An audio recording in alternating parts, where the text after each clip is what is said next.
안녕하세요 여러분, 우리 모두 합격하는 그 날까지 위패스입니다. 자, 우리 모두 합격합시다.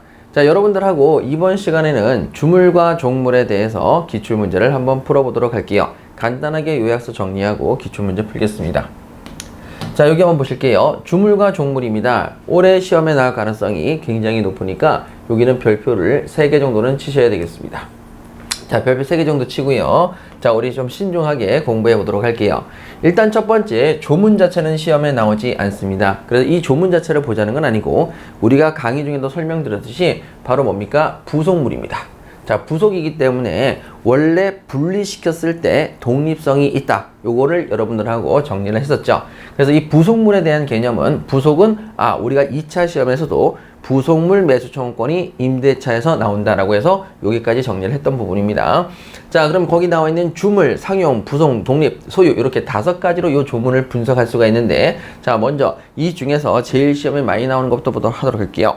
자, 주물입니다. 주물 보시게 되면 주물 자체 효용과 직접 관여가 있어야만 종물이 되겠습니다. 그래서 우리가 호텔 건물에서 건물에 관련돼서는 뭐라고 얘기했죠? 건물에 관련된 그 자체의 효용과 직접 관여가 있는 전화 교환 설비는 종물이 되지만, 자, 그 다음 보셔야 될 것이 주물의 소유자나 이용자의 효용에 관여가 됩니다.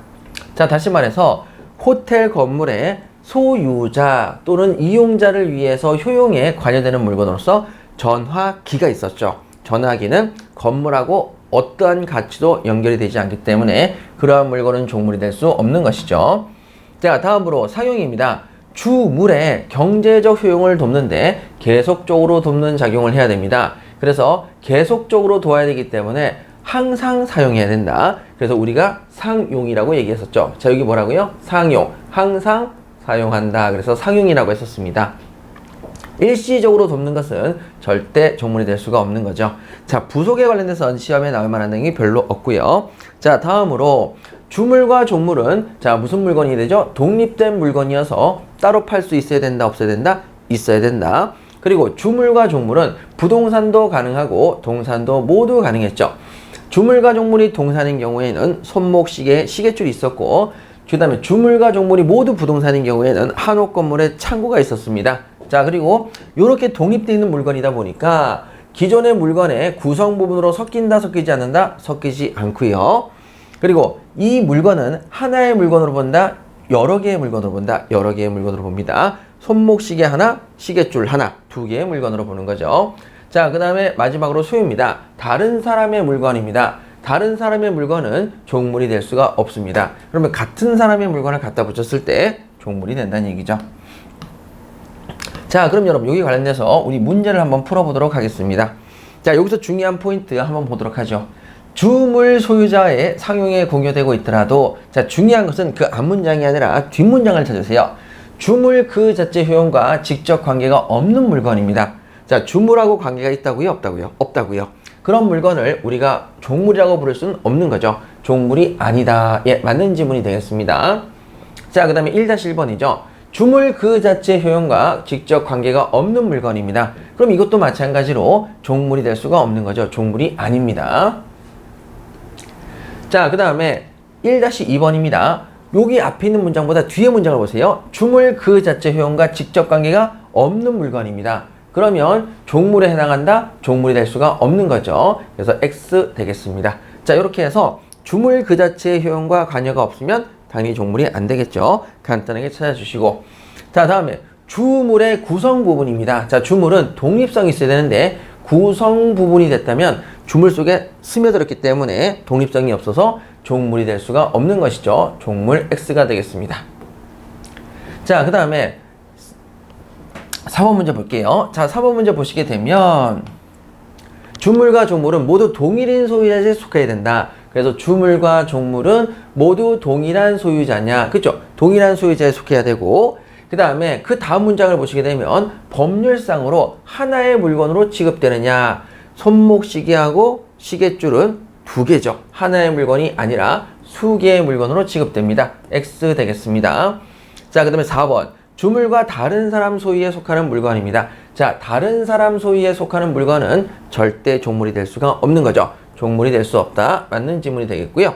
자, 4-1번입니다. 주물의 소유자가 아닌 다른 사람 소유에 속하는 물건입니다. 다른 사람 소유에 속하는 물건은 종물이 될 수가 없습니다. 네, 이렇게 해서 맞는 지문이 되겠죠. 자, 그러면 이제 63페이지로 넘어가셔서 자, 우리 먼저 판례 부분을 좀 먼저 보시도록 하죠. 판례 부분입니다.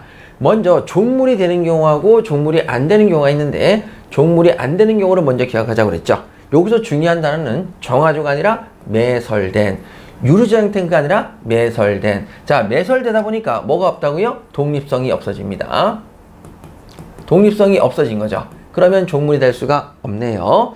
자, 다음으로 여기 나와 있는 호텔, 전화기, 텔레비전. 자, 이것은 건물을 위한 게 아니라 그 건물의 이용자, 소유자를 위한 것이죠. 그래서 여기는 이용자를 위한 것으로서 종물이 될 수가 없습니다. 이용자를 위한 것이니까 종물이 될 수가 없는 거죠. 그래서 호텔방에 짠 하고 들어가서 보이는 것들은 건물을 위한 게 아니라 누굴 위한 것? 이용자를 위한 것. 그 다음에 호텔 건물의 밑에 내려가서 매설돼서 보이지 않는 것들은 종물이 될 수가 없다. 이렇게 해서 기억하자고 말씀을 드렸죠. 자, 그럼 이제 왼쪽에 종물입니다. 횟집 건물에 딸린 생선 보관용 수족관이죠. 횟집 건물을 남한테 양도양수하면 그때는 수족관이 따라가는 거죠. 근데 수족관을 따로 팔 수도 있죠. 종물입니다. 주유소를 넘기면 주유기가 같이 넘어갑니다. 근데 주유기만 따로 떼서 팔 수도 있습니까? 없습니까? 있죠. 자, 백화점 건물입니다. 건물에는 건물의 가치를 높이기 위해서 전화교환 설비가 있고 전화교환 설비만 따로 분리해서 팔 수도 있죠. 자, 건물 이외에 창고입니다. 자, 건물에 창고가 있고 연탄 창고도 창고고 공동 변소도 변소죠. 자, 그러면 여러분 한옥 건물에 창고나 공동 변소가 있습니다. 한옥 건물만 팔면 그 나머지 창고나 공동 변소도 같이 넘어가고, 자, 대신에 창고나 공동 변소, 변소는 따로 살지 않겠지만 일반적으로 창고의 경우에는 한옥 건물 필요 없으니까 창고 요것만 나한테 따로 팔아라 할 수도 있는 것이죠. 그래서 이런 것들은 종물에 해당합니다. 자, 그래서 시험 문제 나온 걸 살펴보도록 할까요? 주유소의 주유기입니다. 자, 주유소의 주유기는 자, 여기 나와 있는 요거죠. 종물입니다. 자, 그래서 주유 건물의 종물이다. 이렇게 정리하시면 되겠네요. 자, 다음으로 우리 효과 부분을 좀 보도록 할게요. 효과입니다. 자, 효과 부분 보시면은 자, 원래 손목시계만 시키면 시계줄이 따라오는 게 아니라 손목시계만 주면 되지만 시계줄이 종물이니까 같이 따라온다. 그것이 뭐라고 그랬죠? 종물은 주문의 처분에 따른다. 시계줄만 시키면 당연히 시계줄만 주죠. 손목시계는 안 따라오죠. 왜냐면은 주물이 종물의 처분에 따르는 건 아니니까요. 자, 이렇게 정리하시면 되고, 자, 요 규정은 임의 규정입니다. 자, 당사자가 달리 정할 수 있다, 없다? 있다. 손목시계를 샀는데 시계줄이 따라오니까 얘기하는 거죠. 아, 이 시계줄 말고 더 좋은 게 우리 집에 있으니까 이건 필요 없어요. 하고 해서 안 가져가면 됩니다.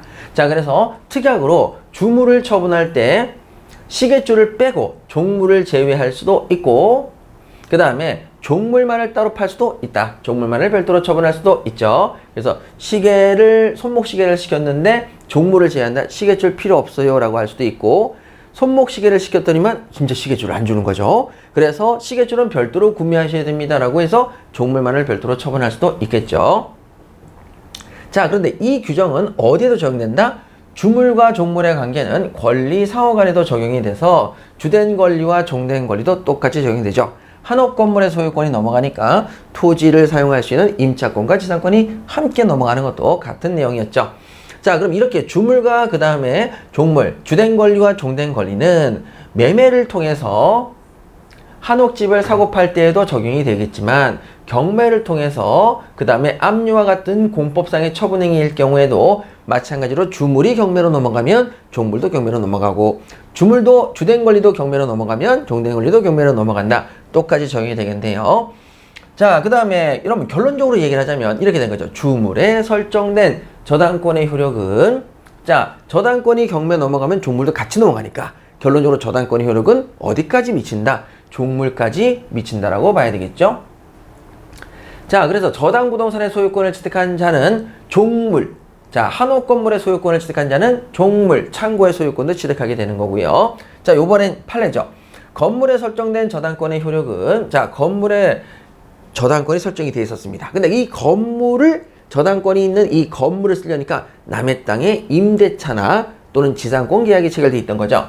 그러면 결론적으로 경매를 통해서 건물을 낙찰받은 사람은 지상권도 임차권도 같이 받기 때문에 건물의 소유를 목적으로 하는 종된 권리인 임차권, 지상권까지 결론적으로 저당권 효력이 미친다라고 봐야 되겠죠. 똑같습니다. 자, 그럼 이쪽 관련돼서 우리 문제를 한번 풀어보도록 하도록 하죠. 자, 문제입니다. 종물은 주문의 처분에 따른다. 자, 이렇게 해서 밑줄 그으시고요. 자, 이거 무슨 규정이겠습니까? 예, 임의 규정입니다. 그래서 당사자가 마음대로 바꿀 수 있다, 없다? 있다. 예, 임의 규정이라도 바꿀 수 있고요. 그 다음에 종물은 주문의 처분에 따른다. 이렇게 밑줄 그으시고, 이것은 강행 규정이다. 아, 틀렸죠. 임의 규정이니까 X 되겠습니다. 자, 그 다음에 2번이죠. 당사자는 특약으로 주물과 종물을 별도로 처분할 수 있느냐? 자, 특약을 통해서 주물과 종물을 별도로 따로따로 처분할 수가 있느냐? 예, 임의 규정이라서 가능하죠. 임의 규정이라서 얼마든지 가능합니다. 그러면 이번에는 앞으로 끄집어낼게요. 주물과 종물을 별도로 처분하는, 자, 특약 대신에 뭐가 들어갔죠? 약정. 약정은 효력이 없습니까? 있습니까? 있죠. 그래서 없다 그래서 X. 자, 이렇게 정리하시면 되고요. 자, 이제 3번입니다. 주물을 처분할 때 특약으로 종물을 제외할 수가 있느냐? 그쵸? 주물을 처분합니다. 그때 특약으로 임의 규정이니까 종물을 빼자. 종물을 제외할 수 있고요.